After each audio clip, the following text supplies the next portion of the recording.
Oh yeah, man. Just we competing. We competing. Don't get me wrong, but hats off to him and hats off to me. That's what he said to me. Great players. Recognize greatness, and we both recognize each other. But I told him, man, go get something, go win something, man. MVP, Super Bowl, do something. I want him to be successful. Yeah, no, it's a city of winners. It really is. It's a city of winners. These people in this town are winners. And I've been here just 8 years, but I consider this my hometown. This place is different, and the people here are different. They deserve more. Let go. Hey, okay, I know I'm here to stay.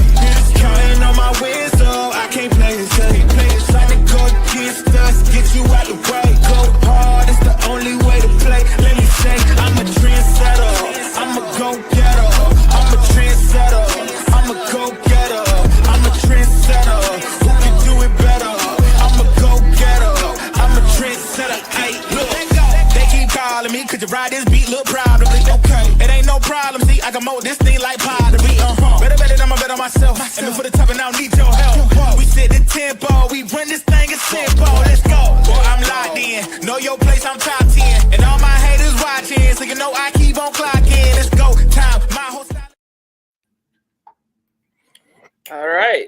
That's a beautiful song choice there. Welcome, everybody, once again to another edition of Fear the North, along with the Mafia Members Podcast. Ben, Sapphire, welcome. How was everyone? You guys staying warm?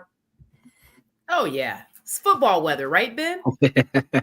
Wouldn't have it any other way.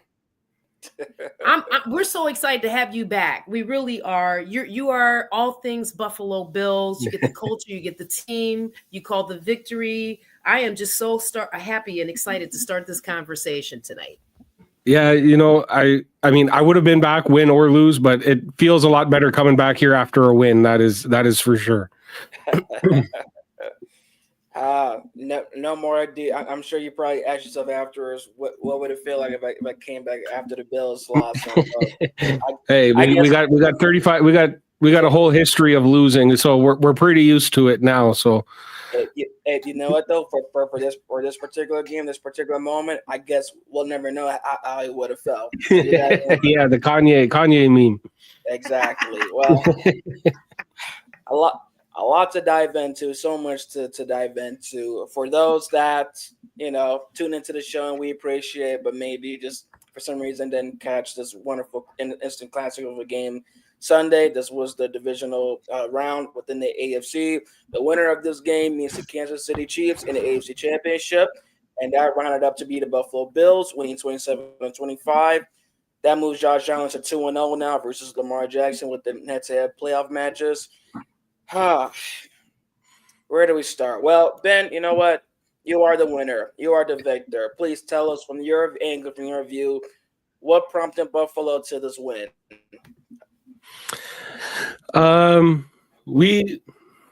So I guess what got us the win was just we were able, first of all, we were able to stop the run. We were able to kind of control Derrick Henry or contain Derrick Henry.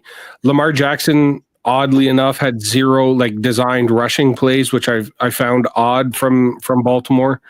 So that definitely played into it. But I think overall the Bills, they've kind of this whole season kind of seems different. There's a lot less hero ball from Josh Allen and just kind of taking what the defense gives you. It's some people call it a boring style of football, or there's no hero shots downfield. There's no 50-yard passes. It's like I heard someone say it today.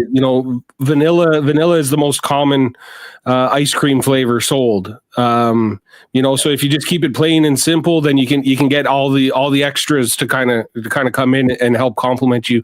So it was really a team. It was kind of the whole team kind of got in, as opposed to us just focusing on what Josh Allen can do for us.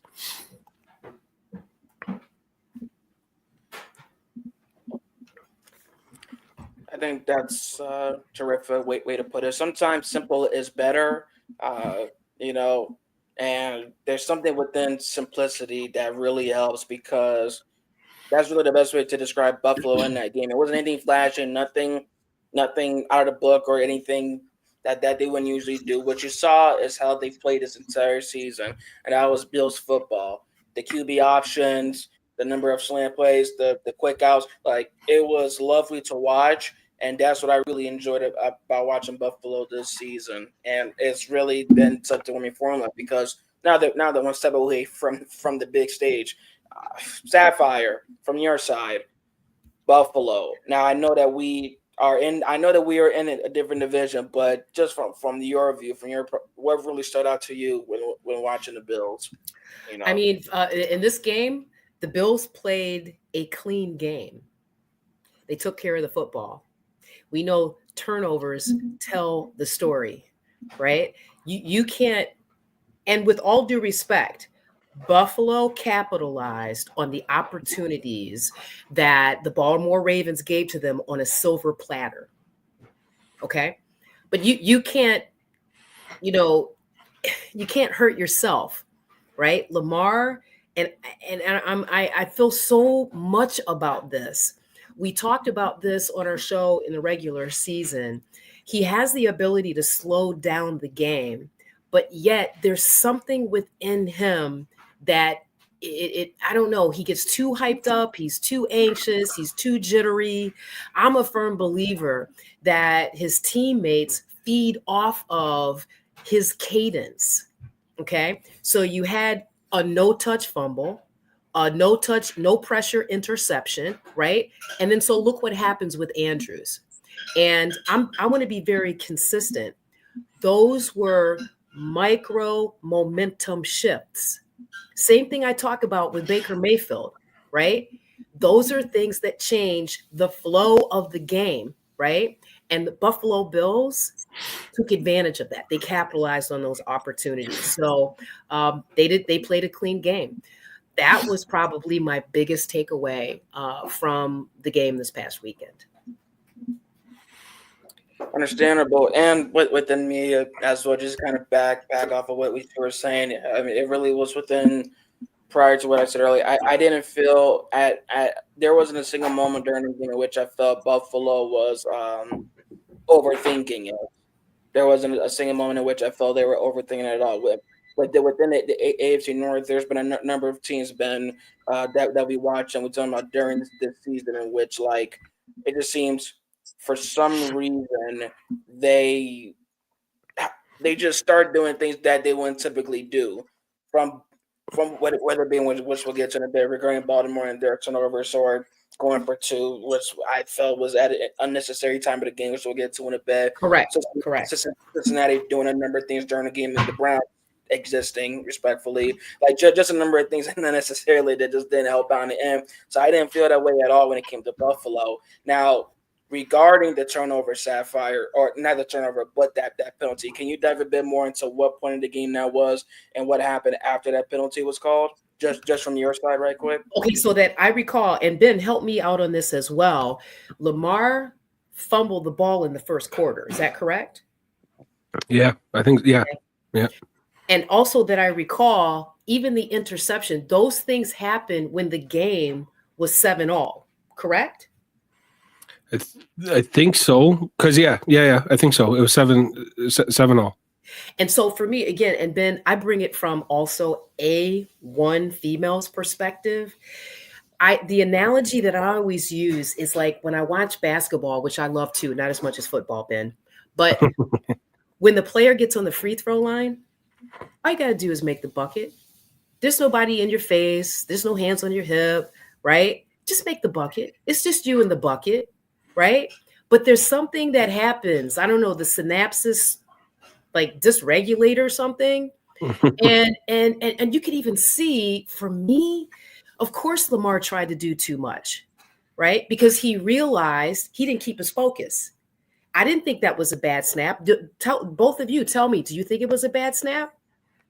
I didn't think it was a bad snap. I mean, it wasn't a perfect snap, but it's a snap that you would still expect the guy to catch. Yes. What Ben said. Slightly. I felt like it slightly was coming towards like his chest area, but his hands were still there and ready, and he just seemed to, somehow slowly like just lose handle of it. Because his mind, his focus was somewhere else. And that could have been having to travel to Buffalo. That could have been, what do you call your fans? There's a terminology, Ben, you guys have for the fans. Bills Mafia. Yeah. Bills Mafia, right? Honestly, I'm being very Funny genuine. Yes, I'm being very genuine. It could have been the Bills Mafia. It's the moment. It's the moment. He was overwhelmed in the moment.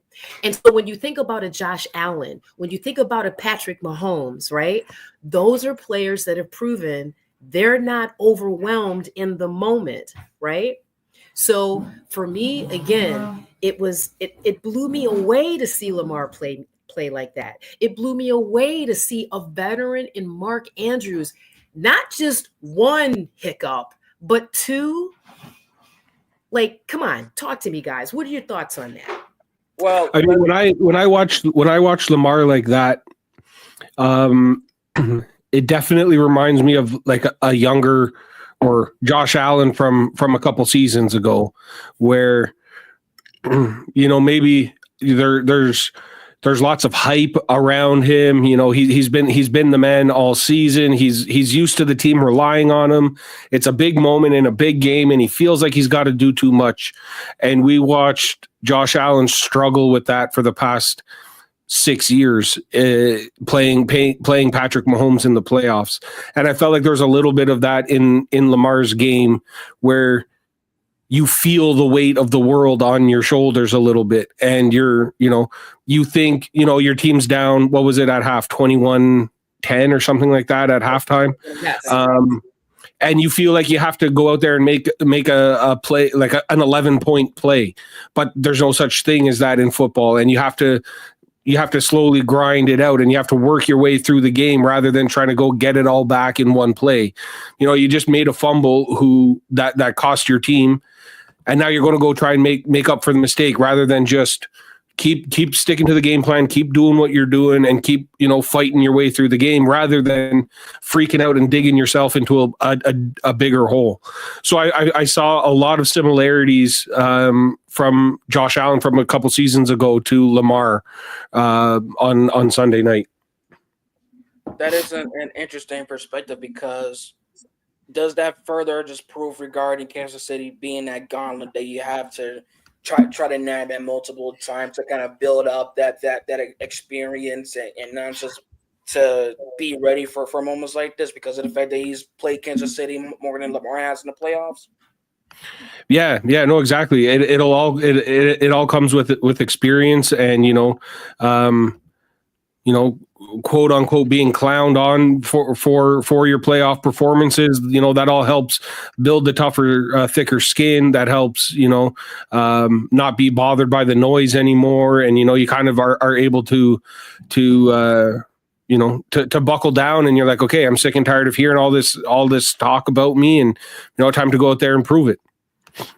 The one thing that stuck out to me, and this kind of goes back to my point earlier. I know I kind of lost a train of thought, but just regarding overthinking, not just Lamar, but the team as a whole.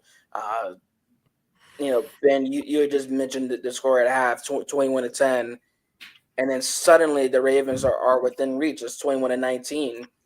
By that point, the Bills, the Bills only had one rushing yard. There was a lack of really moving the ball downfield in the third period. They have built so much momentum, as you call it, and by that point, you only get that chance. Even if the 2-point conversion had been correct, I still would have been, in my opinion, feeling that it was unnecessary, because at that point, especially within the playoffs in the second half, you have to take the points as easy and as simple as they come. And going for 2 points in that time, as we saw, and as I felt in that moment, only was going to hurt them, towards the end at some point, because coming into the game, you have to take that. You have to go for 2 just to stay in the game and, keep it going more than hopefully force overtime. So it was the little things of that sort, or even regarding Mark Andrews on that fumble, because you talk about that fumble set fired. Mark Andrews, especially within the injuries within the past couple of years, is not as agile as he was with much younger. He's not as quick on his feet as he was as that young tight end with much younger, with multiple 1,000 yards, receiving season back to back when he was Lamar's main target. I don't understand what he was thinking regarding that juke. It looked stiff. It didn't even look like it was part. It looked like he was just trying to do something that he had not done in so long. That stuck out to me as well. And these are just little examples that you're speaking of regarding diving into how it was a sense of Baltimore overthinking and why they were thinking to do that offensively. Now, defensively, Sapphire, regarding Baltimore's defense, what stuck out to you within their plan and how they try to contain Buffalo, at least to an extent?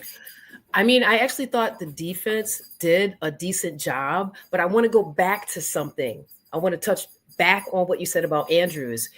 It's not like the Ravens are similar to the Steelers in the sense of they hold on to their talent too long without developing the pipeline, right?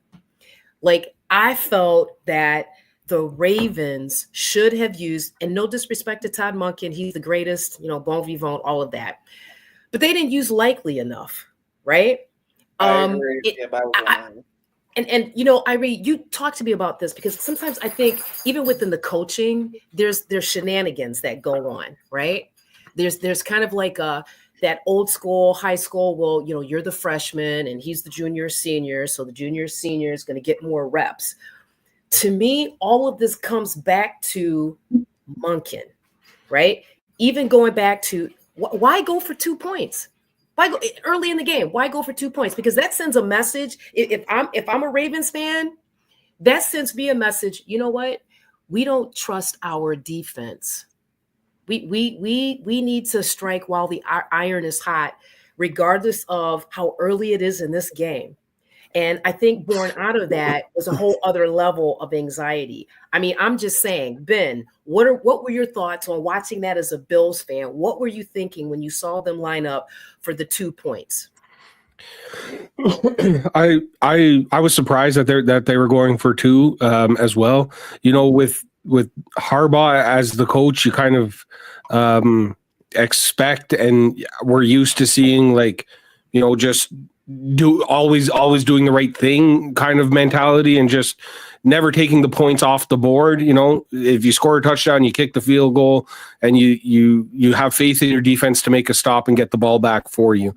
I think there was lots of problems with the Ravens kind of game plan and coaching, and I think we're getting, online for sure. Mark Andrews is getting all the hate, and he made a couple mistakes, sure, but the times that the Ravens were good and were moving the ball and were scoring points was Derrick Henry and Justice Hill in the backfield getting the ball, running it down our throats, and we couldn't stop them.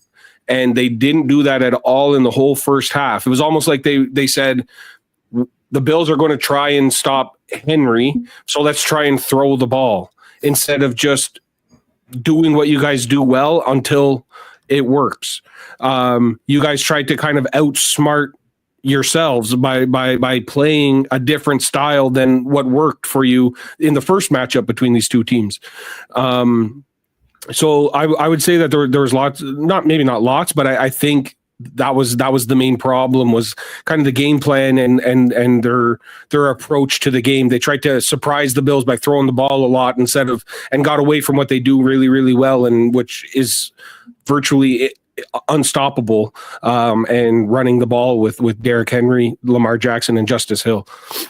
It's like right on. We've been saying that all year. And real quick, let's hear what Harbaugh had to say about Mark Andrews after the game, real quick. Yeah, same thing I would say to all the guys like Mark. I mean, Mark, there's nobody that has more heart and cares more and fights more than Mark. We wouldn't be here without Mark Andrews. That's what you say to him. So, I mean, listen, I'm just a fan, right, Ben? Right, Irie? I'm just a fan. When I see a veteran do that, I'm a conspiracy theorist, straight up. Not once, but twice. And this is where YG, Irie, pull me back, because where did that come from? Veteran. I'm not sure. Well, I don't think anybody is disputing Andrews having a part in any sense, because there's also importance with them being a glue guy or a locker room presence, a voice within that. So we're not behind the scenes, so there's possibility of Andrews being that. I don't know where that would come from or why. I'll let the conspiracy theorists and you continue regarding it. That just doesn't happen in a divisional playoff game. Come on. And after the first one, for even what Ben said, even for that reason and more, why not go to likely, right? Yeah. And to kind of go back because it was so on point regarding the game plan, especially coming out of the half, because I can remember texting you, Sapphire. I remember texting you guys and within the third period because I said, finally, look at what happens when you get the workhorse activated. This was the kind of game I was hoping, just like Ben was saying, there's no need to change your style. I always go back to when they played Pittsburgh, not in the playoffs, but within mid-December. I think it was week 16, I want to say.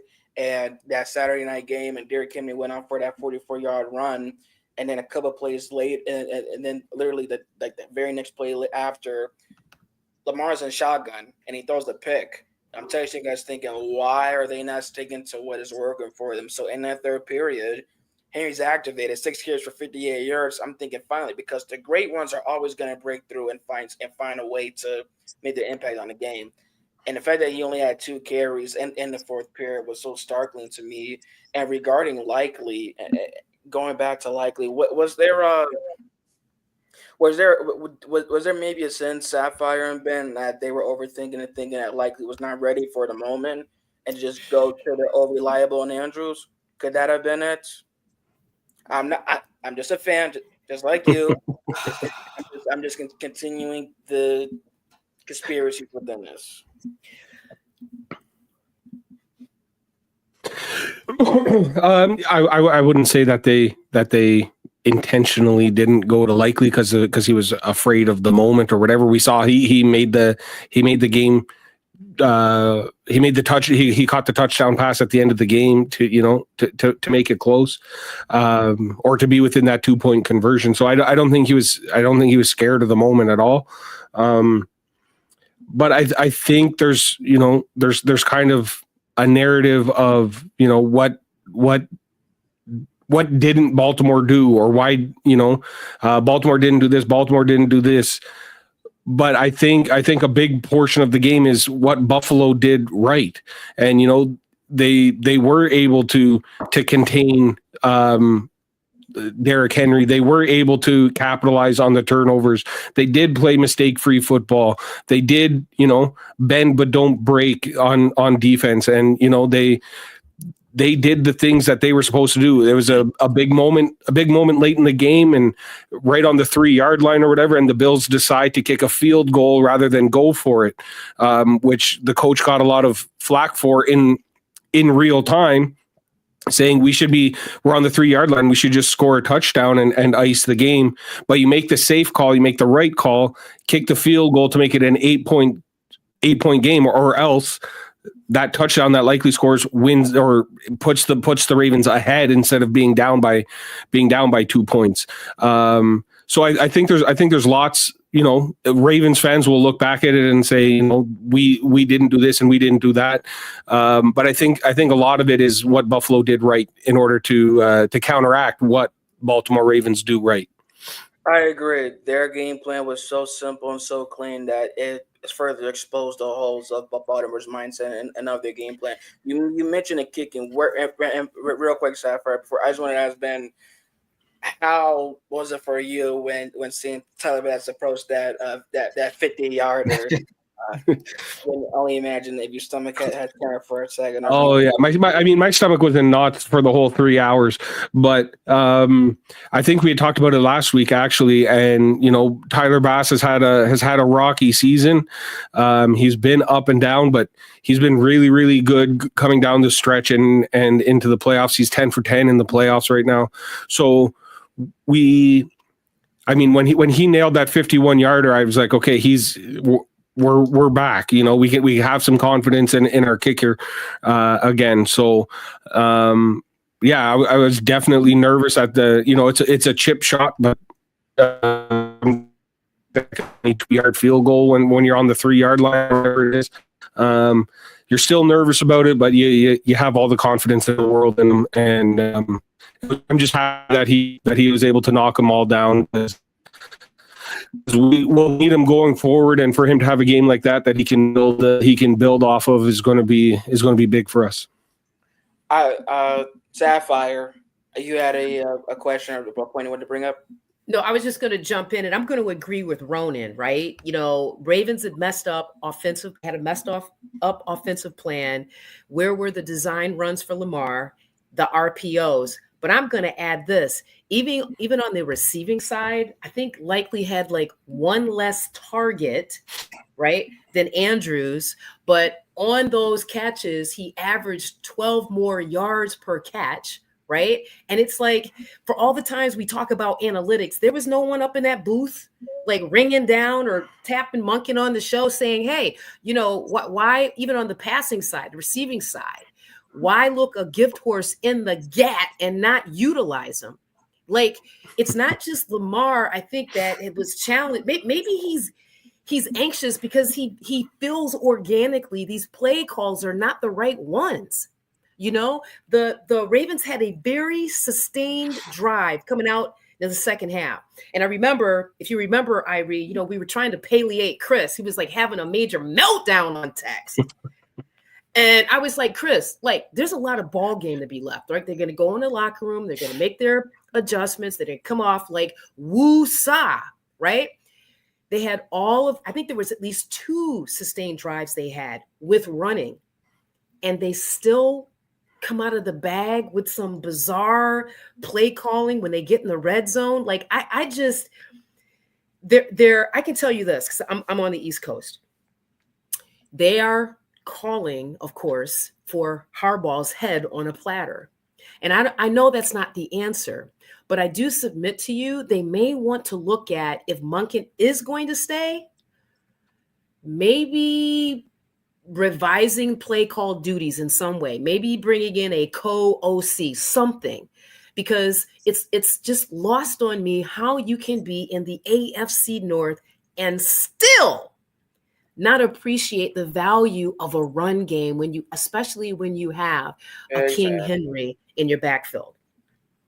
Yeah, and that's really it. If you've noticed that far and been as a K-fan, but like there's been times in which I've been a broken record week by week when talking about Baltimore and really going directly to their run game. And that's more so what my takes with Baltimore usually start off with, how much they ran with it, how much impressive, or how much they did not run with him. And it goes back to that, because when playing in this division that we cover, there's 2 components that will help you prosper.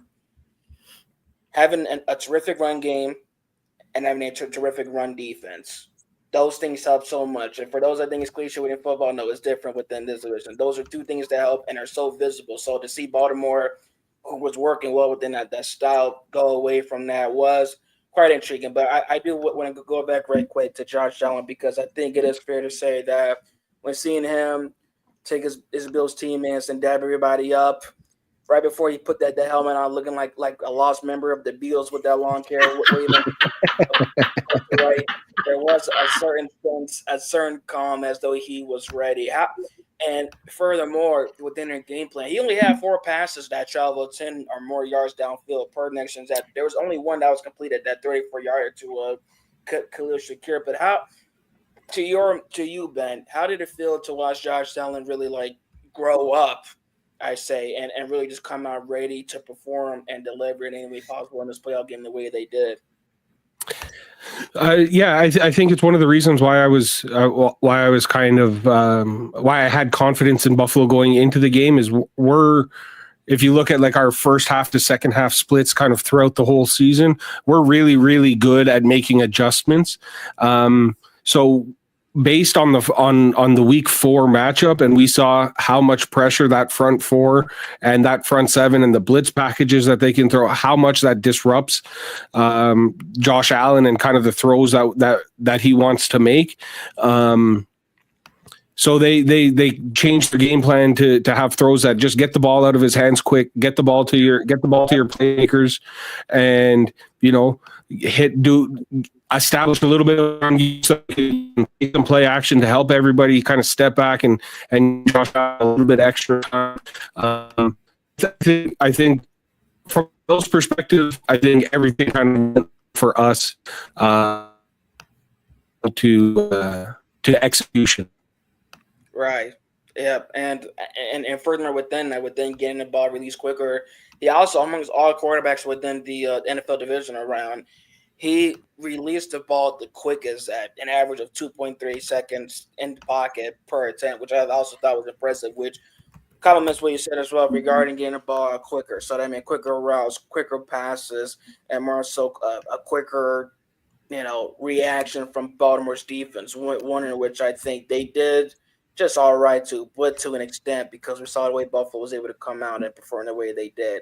Yeah, man. Before we come in right now on this break, I did want to thank you again, Ben, Mafia members, for taking the time to come on and talk Buffalo Bills versus Baltimore Ravens with us. Can you tell everybody where they can find you at? Yeah, I'm on social media at Mafia Members Podcast on Twitter. YouTube is Mafia Members Podcast. So go give me a follow there, like and subscribe. And I think I can speak for all Bills fans that we're happy we got a win, but I think we're also happy that it was just an exciting game. It wasn't another one of those 5-10 games where it was a blowout and boring kind of game. We like having the excitement, and yeah, we're excited for the path that is Patrick Mahomes and the Kansas City Chiefs. Yes, are you excited about that, or a little nervous? You think things could be different this year? You think they're ready, Ben? I think us as a team is ready. I think we'll be ready to go. But you're always a little bit worried about having to play Patrick Mahomes in the postseason. So yeah, it'll be again hoping for a good game. Obviously would love to get to the Super Bowl. But yeah, we'll see on Sunday night. Awesome. Well, thank you, Ben. We appreciate you again. Thank you for your time coming on. We're talking about this game. Good luck the rest of the way to you, and we'll be in tune. We'll all be watching and rooting for you. Right on. Thank you, guys. Thanks for having me again. And yeah, we'll definitely do it again. Ben, straight up. Good luck to the Buffalo Bills.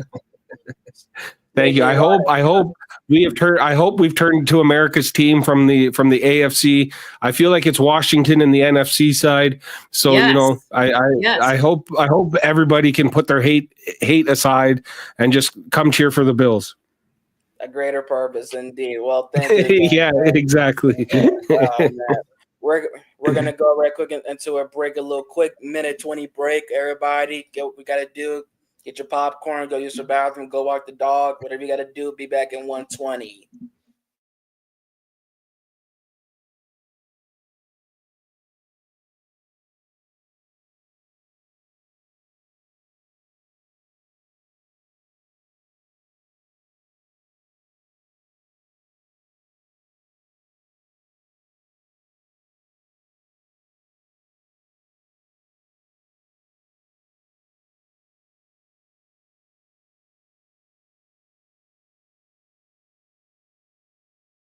Andrews, get ready to fucking learn Swahili, buddy. Game on the line, and he heard Cancun calling. It is very fucking Isaiah. Likely his ass will be traded this offseason. The Ravens are never beating the playoff fraud allegations. Lamar the love playoff fraud. La Derrick Henry merch saved my life. Battle for the MVP turned into Lamar and his MV3 tournament. Baltimore has BBL Henry, but they would rather watch their whitewashed tight end fumble their seat. He is the NFL Winter Soldier. Tony Romo proved tonight that he can take 8 inches and has no gag reflex. If Romo commentates on the Chiefs-Bills game, his pants will look like a bottle of Elmer's glue. This was the yin and yang quarterback matchup of the fucking century. Josh Allen, the fate of the universe is in your glorious white hands. The Great White Hope versus Mahomo for a trip to the Super Bowl, lil bro. That's what's out there, guys. That's what's out there, right? I apologize for the profanity and the racist undertones. All right. I do apologize. Okay. Well, any potential future sponsors watching the show? Forget about it. We are innocent bystanders. We have nothing to do with such a thing. That was we were hacked. Account was hacked. There you go. Fake news. Fake news. Fake news. Fake news. Oh man. Well, so much, man. We appreciate you being coming on, giving his perspective that was regarding nice. Buffalo. They earned the win. A clean game, quick outs, defense as well. They were in tune. They were ready to win. They wanted to win. They played like they wanted to win. They wanted it more. That's it. They wanted The it bottom more. line. Now it's time to.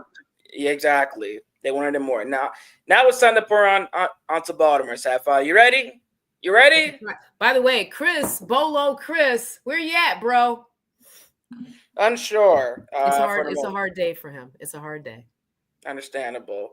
Well, regarding the Ravens, season's over, as the video mentioned, on Cancun. Now what? I know that we alluded to this a little bit regarding Monk and regarding the style of play, regarding the game plan. But just right now, as we're talking, what now? I mean, honestly, I do think they need to make a decision about who's going to be calling the plays, right? I mean, I don't know. I think Monken came out. What college program he came out of? Whatever his experience is, I don't understand how, after the last few weeks prior to this game, okay, Ravens did not understand what their special sauce was, right? That's one thing. And no excuses, right? They did not have Zay Flowers, right? So you got to wonder if they could, still have had the self-inflicted wounds with a Zay, right? How would he have changed the outcome, which is a stretch. But I think the Ravens are good. I mean, they definitely need to start looking at another tight end. And I'm saying they have enough there and likely, but if I'm the Ravens, I'm looking at that tight end position as well. And not just because of Andrew's horrific performance this past weekend, but it's time. It's time to cultivate your pipeline of players coming up. I'm going to be honest. I think this might be the second time that Zay Flowers has come to mind since the loss, or really since from the start of the game to now, the second time. Because to me, he only would have been a bonus.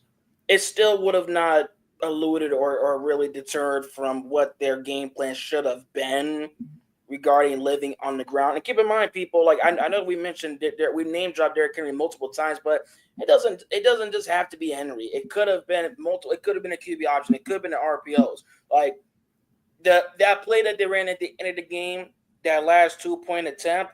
I can remember watching them pull a similar stunt versus Cleveland on like a 4th and 1, a 4th and 2 in the regular season finale. There was a number of creative ways in which it could have optimized and capitalized within the run game, staying on foot. The RPOs, a number of things. So it really is a sense. I mentioned saying like, was Zay Flowers needed? To me, yeah. I'm gonna push back right and tell you, just his presence on the field would have changed the defensive package for the Bills. And that's the beauty of having multiple assets for a quarterback like Lamar Jackson, right? Too many weapons to defend. So, Chris Murray in the house. Ladies and gentlemen. First, let me say this, Chris. As a long-suffering Browns fan, I know this is a difficult week. I just want to let you know I'm feeling what you're feeling because I love you, but we're definitely going to need to get some of your perspective as both a beat reporter or a reporter that covers the Ravens and Eagles, but also as a Ravens fan. You want that right now? Yes. Okay. Right into it. Let's ball. Okay. Well, here's the situation as I saw it. There were several things that went wrong beyond the whole thing of turnovers and stuff like that. They in the first half they committed the turnovers. Lamar, committed some inexplicable turnovers. He overthrew. He overthrew.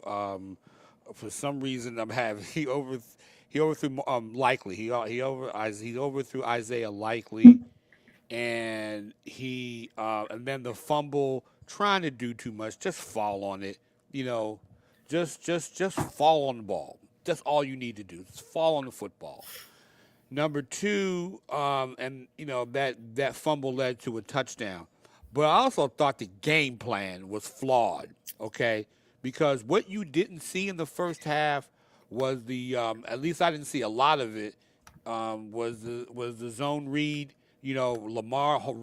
There wasn't enough quarterback runs by Lamar Jackson and all that. There was. I mean, am I right? Correct me if I'm wrong, but I know I went through the tape, and there wasn't enough quarterback, where Lamar would fake it to Derrick Henry and then run off himself.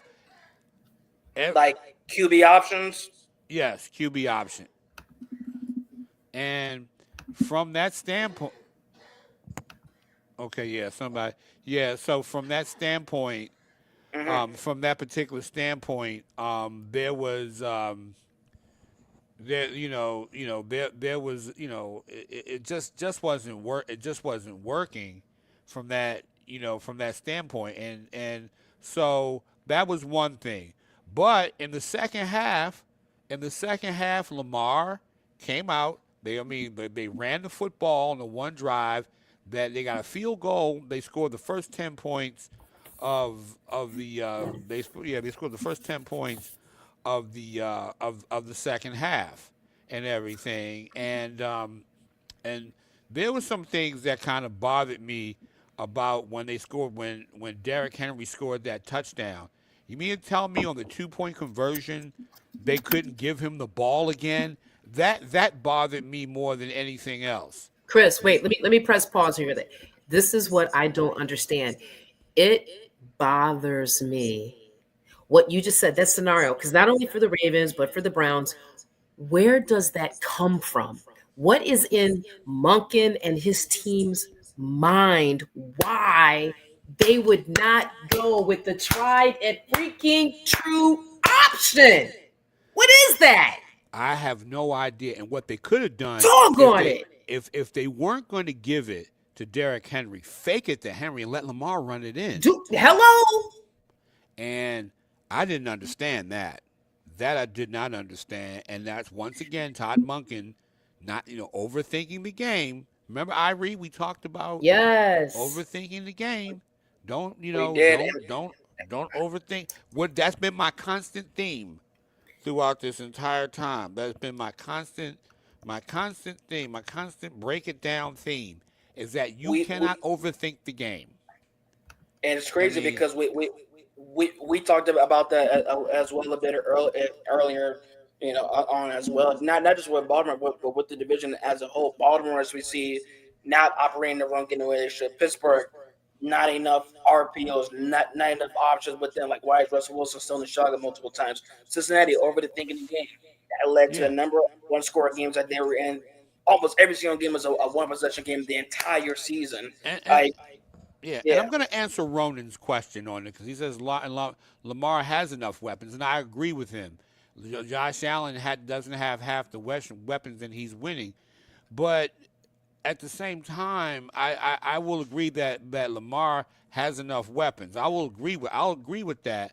But I also think what's hampering him, I think, and it was just in that game. I think sometimes Lamar gets a little bit too. I think Lamar tries to make plays that aren't there. I think when you overthrow somebody, that happens. It's a bad throw. When you fumble and all that, sometimes he's gotten up and made those plays. But in that situation, he might have been a little bit safe. But then in that second half, let me say this about Lamar. Lamar was great in the second half. You can't tell me, no one can tell me he was not great in the second half. I mean, first of all, he led those two drives, those two scoring drives. Secondly, the third scoring drive, when after Buffalo kicked the field goal, they were moving the football up and down the field. He was utilizing his weapons. In that situation, he throws the ball to Mark Andrews. Mark Andrews fumbles. Never happens. Almost never happens. He fumbles the football. Okay. Then it was just a situation, and Ronan points this out too, is the fact that there weren't many design runs. They didn't try to do any of the RPOs. They got out of what they normally do. That's coaching. Let me get to that. But then after that fumble, Lamar, leads them on an amazing 88-yard touchdown drive to tie the game. Now, there's one other thing I neglected to mention before. One thing that I neglected to mention was the fact that did they have to go for 2 on that extra point? And that's the part that you missed in the first segment. We understand why, but let me go back to your comment about that long drive. Mm-hmm. What did you see was working during that drive? What did I see working? Yeah. Lamar basically, I think they ran it. I think they ran it on one play, but Lamar moved around in the pocket, bought time for his receivers, and was just getting the ball out to people. Okay. So wait, let me press pause right there. So going back to Irie, we talked about the impact of Zay Flowers not being in the game. Mm-hmm. Add Zay, like in your mind, to that drive. What Chris just said, he was moving in the pocket. He was getting the ball to his playmakers. Again, I'm not making any excuses. The Buffalo Bills took advantage of the opportunities that the Ravens gave them. Yep. But to me, there was clearly a difference in terms of the Ravens' ability really not to be in a situation where who made the decision to go for 2, Chris? Let me ask you that. Who made that decision? Who do you think made that decision? Harbaugh. Could it have been, let me ask you this, why do you think Harbaugh made those decisions? Well, I think Harbaugh, in that situation, because I'm going to go back to the first extra point. Kick the extra point, 21-20, because the defense, because you didn't rely on your defense, the defense held them to 2 field goals. Let's say theoretically he kicks the field goal, right? Let's say theoretically he kicks the, let's say he kicks the field goal, right? So you're down 21-20, right? So what happens is they kick, the Bills come back, kick the field goal. Now it's 24. Now it's 24-20. Okay, it's 24-20, and then they can, and if you score now, of course they didn't score on their next drive. They fumbled, but then it's 27-20. Now when he throws that touchdown pass to Isaiah Likely, now you're kicking the extra point to tie the game. You're kicking the extra point to tie the game. You only go for 2 at the very last moment when you have to. You didn't have to go for 2, and that, again, coaching. And so I'll say this. We were talking earlier, I said to Irie, that sent a message to me that they had a lack of confidence in their defense. What are your thoughts on that? I would agree with that. And what happened was the defense wasn't half bad against that defense, because in the second half, they held them to field goals. That's, it reminded me of the second half of the Kansas City game. You held them to field goals. And, and from that standpoint, you had to have a little bit more confidence. I think, again, Irie and Sapphire overthinking the game. You can't. They cannot. I mean, they overthink it. They overthink it. Yeah, you can't do it. And real quick, there's only one coach that comes to mind, at least within this division, that would go for 2 that early when it's not the fourth quarter. I'm sorry, Sapphire, but I have to say it. That's Kevin Stefanski for the Browns. That's the only. Why? You know what? Why do you do this to me? Why do you do this to me? Because there's a point to it, and that's saying in which I'm mentioning a coach for a team that has a number 2 pick in the draft. We see we're thinking out of the box and overthinking as taking them this year. Baltimore did not have to do that Their defense was doing well. They were holding them to the field goals. And you mentioned that too regarding them never learning their defense, because by that point, by the time that they scored that touchdown, Baltimore only had 1 rushing yard. I'm not even worried about the pass game because Buffalo's pass game was going to be quick, out routes, the same amount of pass yards as Lamar Jackson, but half the yards that Lamar threw, because they was quick, it was out, it was simple, it was clean. The run game wasn't activated. They had the momentum. So the fact that they did it was very it was desperate as to me. It was desperate. It was an act of desperation. And so what happens is, but Lamar, and here's the thing, I think Lamar started off poorly in the first half. I mean, not poorly, those 2 turnovers. I mean, they were bad.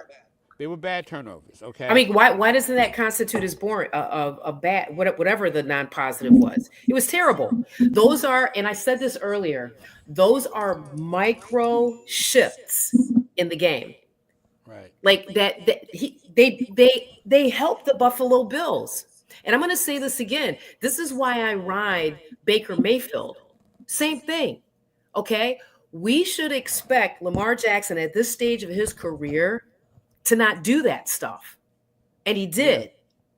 Right. So yes, he had a much better second half, but the damage was already done. Those are momentum shifts. And you're in a divisional playoff game? That cannot happen. Well, I'm going to say this, though. I'm going to say this, and I'm going to my history here. Okay. My phone is... You're doing your thing. You're a busy man.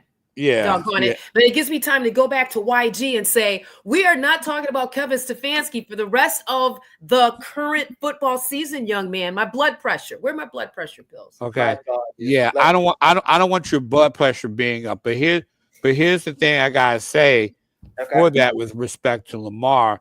Lamar's not the first quarterback, not the first star quarterback to struggle in a first half and then get it all together. I remember seeing, every so often. Remember, there's only 2 quarterbacks in the history of the league that has ever gone through a playoff run without throwing an interception or even making a turnover, and that was Joe Montana and Joe Flacco. Okay, there's been only a couple of guys that have ever gone through that. What I'm saying is, you shouldn't make he shouldn't have had that fumble, because it led to 7 points, and he shouldn't have had the interception, which basically did give the Bills some confidence. I will say that. However, and I remind you, when I was in fan mode, like, oh God, this game was over, Lamar did give me hope in the second half, and he came back down and drove 88 yards in 8 plays to the touchdown to Isaiah Likely. And it would have gotten a 2-point conversion had Mark Andrews not dropped the ball. And I do think that, I think invariably, that first half, but one of the things that happens, and I saw this watching the Eagles the other day, that night was this thing, people, and I'm not trying to make an excuse for Lamar Jackson, but, in that situation, they were still good enough to come back. He was still good enough to lead the team to come back. And I know everybody doesn't want to hear that, because it's hard. It's hard, Chris. It's hard, Chris, because it's hard to hear it, because the Ravens should have never been in a position to have to come back. And I think that's the overarching issue. Yeah. Right. That fans. It's the overarching issue. Remember, sometimes things happen to road teams. Things do happen. Mistakes do happen. But my thing is that they were first half mistakes. Granted, you put them into the game, but in that second half, I do think that I do believe that you have to come back. Sometimes you gotta put those mistakes in the back of your mind, but you got to come back. And I think, with the exception of the fumble in the second half, I think the Ravens would have gone ahead and won this game. Okay, Went for the fumble and all that, but you can't. What I'm saying is that they made those mistakes, right? But you can't live in those mistakes. I'm saying that you can't live in the objectively. mistakes, but you tell me, and maybe this is something we have to find out for our next podcast. When was the last time a team specifically in the playoffs were negative on turnovers and yet still won that game? And I'm talking about specifically in the playoffs. When you get to that level,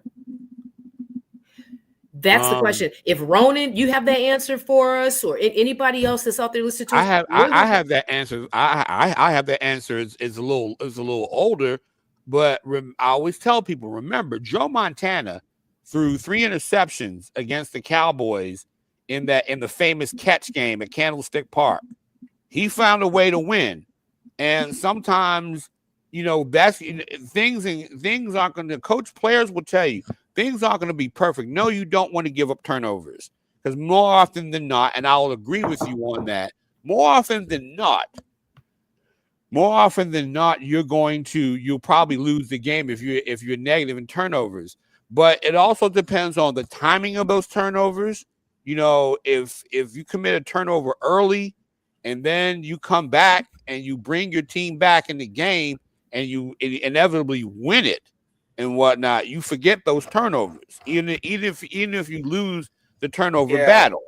Okay, but on the other hand, I will say that you're right. They shouldn't have been in that position in the first place, too. I mean, it's both can be right at the same time. Okay, and how long ago was that game with Montana? Playoff game? That was a long time ago, but still, it's football. Doesn't matter. Doesn't matter. We're talking about the odds. I'm real thing about this because at the end of the day, the Ravens have to eat that Lamar Jackson failed, okay, and the play calling failed. We don't even need to talk about Mark Andrews because I really am concerned about his mental health. I mean, I don't know how you come back from that. Yeah, it takes a very strong person to do that. And props to John Harbaugh for his thoughts on that. Irie, I'm sorry, you're the conductor of the show. No, it's good. I wanted you to get your point up before I spoke. Regarding the last time there's been a team with multiple turnovers or a high rate of turnovers to still win a playoff game, they actually have been quite a amount of those games. First Avenue was like the most recent game was when actually 2 years ago when the Jaguars came back and beat the Chargers 31-30. That big second half triumphant comeback win. They had 5 turnovers in that game. Now, when you talk about the most turnovers in a playoff game and the team still wins, the Steelers, Colts, and the old Houston Oilers are tied for the most turnovers in a playoff win. The Steelers did so in the AFC Championship game versus Oakland, that 16-10 win. Okay. Yeah. The Colts did it in 71 in the Super Bowl over Dallas. The Oilers did it in the playoff game versus the Chargers in the AFL Championship in 61.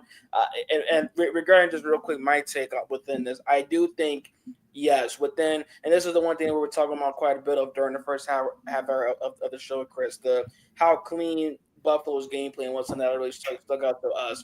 I think within that kind of scenario, yes, Lamar's turnovers 100% gave the Bills confidence because they saw that he was flustered. They saw that his mind, as I've said multiple times, was elsewhere. So they showed that they were in tune, they were ready, and they wanted to win that game while Baltimore was still trying to catch up mentally to feel ready and feel confident that they can win that game. However, it does further show just how good this Baltimore team was, that Buffalo had to play a clean game to give themselves the best chance to win. Baltimore was able to mess up and still be that close and within reach of winning that game, and it came down to the little things. And that's something that I've been a broken record in saying most of the season, mainly for other teams within this division, now I have to use it for Baltimore. 2 words, little things, the turnovers, the number of times you're not running the ball, the lack of RPOs. The design. Mm-hmm. All those things add up. You're right.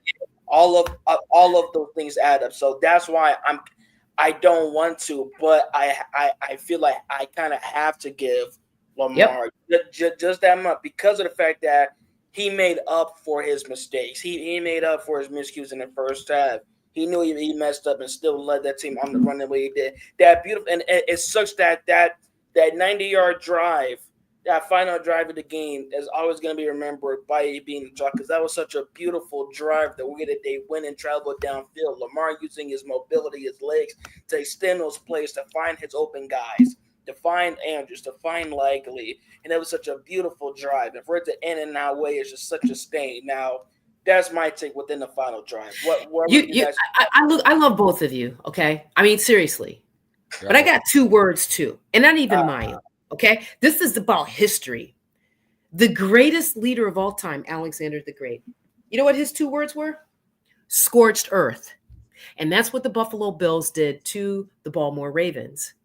They did see that Lamar was in, I don't know where Lamar's head was at. Okay. And Chris, in the first segment, we talked about that snap. I didn't think it was a bad snap. I thought it was manageable.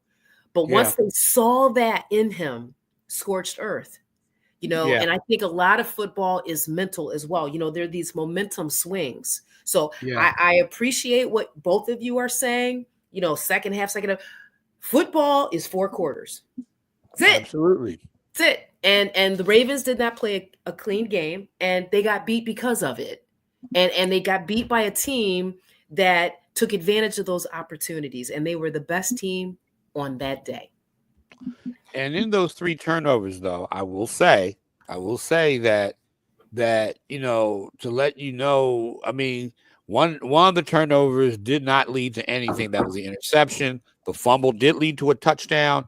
And the Andrews fumble led to a field goal. That's 10 points that, there's 10 points that they lost, and they could never get that back. But I look at it, maybe Lamar was flustered in that first half, but I'm gonna say this, and it's something that sometimes it's hard to see in a win, and it's hard to see in a win in the sense that I think through that loss, if we want to look at the outlook for what was going to happen next year, I think, and it was painful. Lamar learned something from that, and I think that, and I even think his frustration at the end, because like I said, a lot of times, and I hear quarterbacks talk about that, I hear players talk about it all the time, that even within the game, you got to flush that. You got to come back the next, and even on the next drive after Buffalo went up 14-7. Now, on that drive before the half, when the Ravens got their first field goal and whatnot, I do question the play calling on that drive. All of a sudden, they move all the way down there, and they're passing. There was some play calling issues, I think, but at the same time, 2 things can be right at the same time. Sapphire, what you're saying is right. He should not have come, those mistakes, you can't make those mistakes in a playoff game. But on the other hand, listening to players over the years, within the game, you got to flush that and come back and try to win the game. And that, those 2 things are right. And, a lot of the pundits were saying, a lot of experts were saying that you can't blame Lamar. You blame Lamar for some of it. I mean, he has to own that responsibility. I will agree with you. But what I saw, I was pissed off that the Ravens lost. But what I did see, if I pull back, the fandom, what I did see was not a young quarterback. What I saw was a quarterback. You hate to say that a guy grows during a loss, and you don't want to lose for the sake of growth. No, I will say Lamar should have committed those turnovers. That, that's the thing that when we talk about this and everything, when we talk about this, he bounced back, because a lot of quarterbacks that would have shattered their confidence. I'm telling you, a lot of quarterbacks Lamar would have been messed up for the game. At least in that situation, he gave him the opportunity to win and make something happen. But he was also hampered by poor coaching as well. And that You know what? I'm remembering that Campfire Girl song, "Kumbaya, my lord, Kumbaya." I mean, can you read what Brother Ronan? I mean, come on. Am I and Ronan the only two on the planet? Like, listen, guys. In Lamar Jackson's own words, okay? We're a team. First half, I had 2 costly turnovers. Hold on to the ball. I'm sorry for my language, but this shit annoying. I'm tired of this shit, man. I agree with you. In his own words, tired of it. I agree with you. I agree with you, but I'm looking at it. Because no one was more annoyed at him fumbling those balls, interception. No one was more annoyed than me. Okay, but I also have to look at this from the perspective of watching football. I've seen guys commit turnovers and they come back and they come back and they win games. Okay. And Lamar had that opportunity at the least, but should he have made those mistakes? No. I'm the first one to say, because that does come back and haunt you. It does, and it came back. I think two things. Both points can coexist.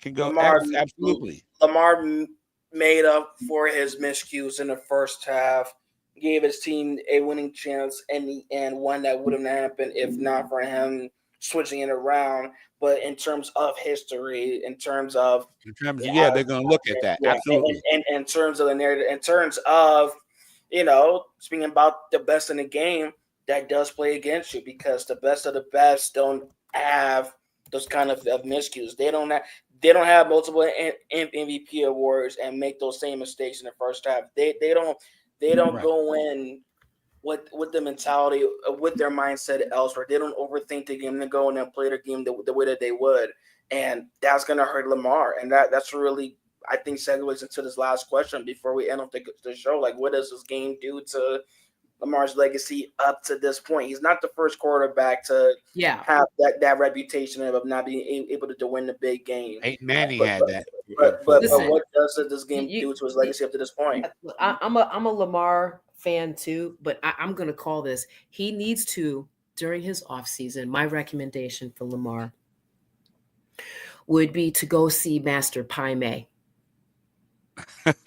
That's what and for all you people out there that you already know the story of Master Pai Mei. He needs to get on a plane, okay, and fly around the world to see Master Pai Mei, because this is his crossroads, and it doesn't even have anything to do with the team.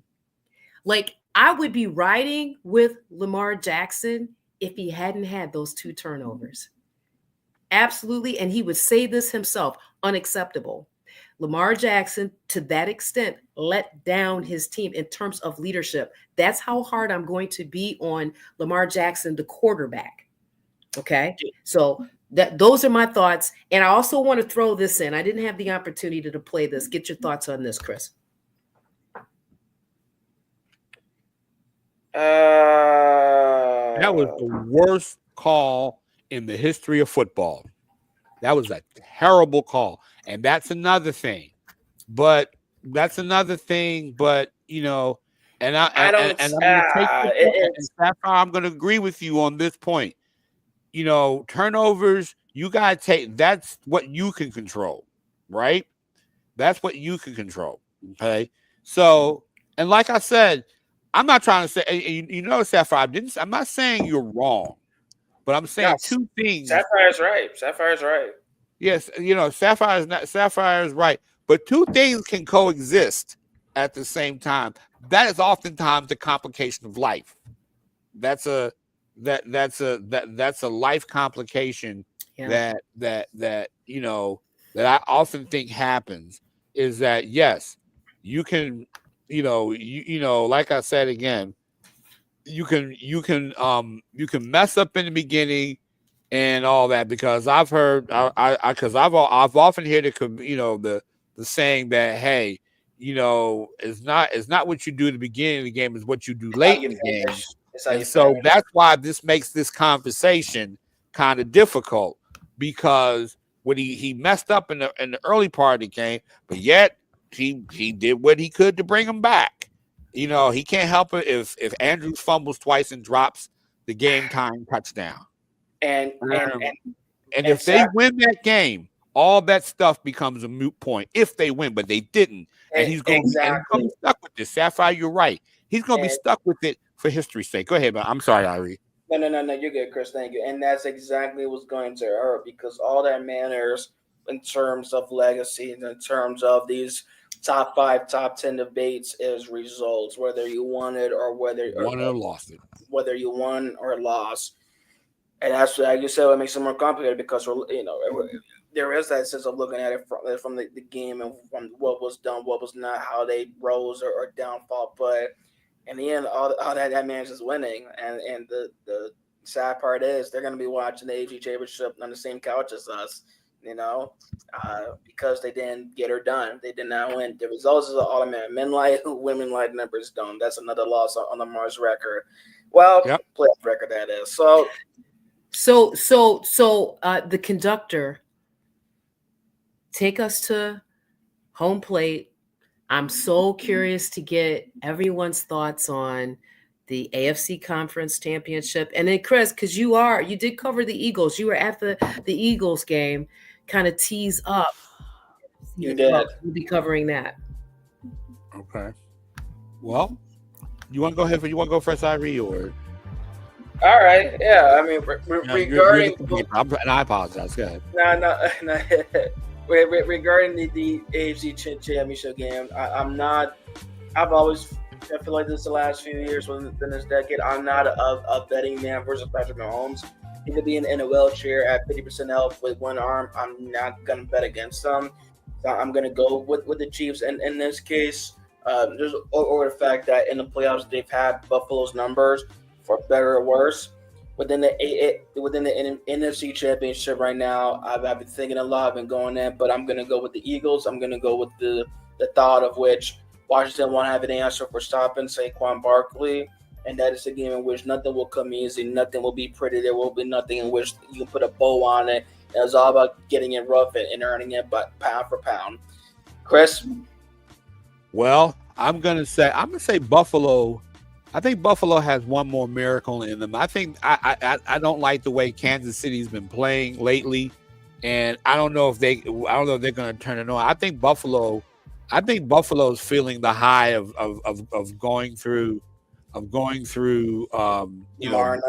Baltimore and all that. I think, but I think Buffalo wins that game. If they don't win, I'm going to say they're going to beat the point spread. I would give Buffalo +5 in that game, but I'm going to go with Buffalo.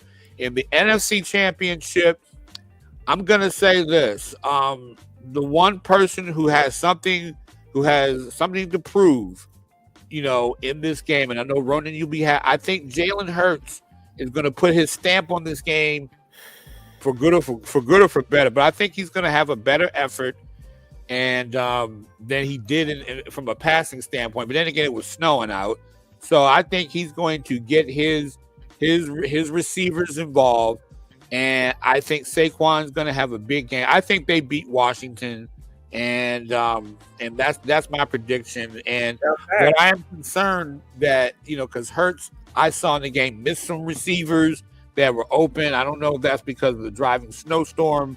But the thing about it, he didn't make any mistakes. He didn't turn the ball over, and that's going to be the key. I think that and the Eagles can't turn the ball over because you saw what they did to the Lions, and I knew that was coming. I figured. Sapphire, predictions. Sapphire. I mean, for me, I think the Buffalo Bills have a very conservative offense, so just because of that, I would say, and even if they played clean, I'd have to lean towards the Chiefs, right? And maybe Buffalo will show the country, the world different. In terms of NFC, look, y'all know I'm a fly, Eagles fly. Shout out Downingtown, Pennsylvania, Whippets! Ohio State, the Ohio State, baby! Woo! I had to go there, man. That was a hell of a game. Our quarterback, Will Howard, is from my alma mater, Downingtown, Pennsylvania, so I had to go. a shout out for that. But I want the Eagles to win. Truly, I want them to win. This is my fandom, Chris. I'm concerned about Jalen. I don't know that he's 100 even now after the concussion. So it is going to boil down to his ability to hit his receivers in stride. Because what I know about Jaden Daniels, been to the games, saw his magnificence, his brilliance. That's why I took them over the Lions. They are going to put up mega points. So all I can tell everybody out there right now is I hope my Eagles win, but I would not be surprised if the Commanders hopped on that train an hour and a half north, and beat my Eagles. That's all I got, guys. Beautiful. Well, with that being said, thank you all again for tuning in tonight. Oh, give Ben Mafia Members Podcast. He's saying Bills Commanders for Super Bowl 59. Mafia Members Podcast. Thank you for being on earlier. Lovely. And Irene, let me interrupt you again. Let me apologize for the profanity in the break drop. I had no idea. Genuinely had no idea. Let me apologize. That's not who we represent. And I just ask for your forgiveness. We will not make that mistake again. Thank you, Sapphire. I'm sure I'm sure they understand. A lot comes with covering this division. Yes. You know, so I'm sure that they'll let us slide this time. Plus, it's too cold for any. Can I run for political office? Though, did I do enough to be able to run for political office? You're more qualified than the knucklehead that's in there now. Oh! All right. So, thank you all again for joining in for another Hail edition to the Chief. of Fear the North. We appreciate Mafia members again for joining earlier in this episode. Everybody, please stay warm and enjoy the rest of these NFL. Come on back and see us next week, y'all. It's gonna be fun. That Daddy ain't got the keys to take the T-Bird away, right, Chris? That's right. We'll have fun till our daddy. I love you guys. Away. I love both of you, men. I love you, men. Thank you so much, y'all. Come on back and see us next week, next Tuesday. At what time, Irene? 8 p.m. on the dot. I'll be there. Eastern time. I will be there on time. I'll talk, Sapphire. I need to talk to you offline anyway. Call me, baby. Call me. All right. Good night, America. Thank you. Stay warm.